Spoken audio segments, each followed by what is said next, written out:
নবীজির প্রেম ইমানের মূল বলিয়াছেন কোরআনে। নবীজির প্রেম ইমানের মূল বলিয়াছেন কোরআনে।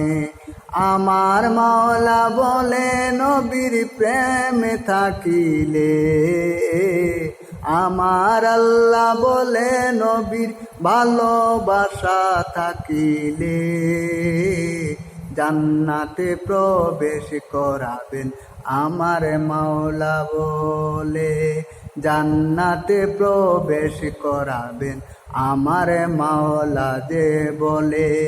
নবীজির প্রেম যদি তোমার না থাকে কপালে, কেমন করে যাইবা বলো তুমি বাবা জান্নাতে।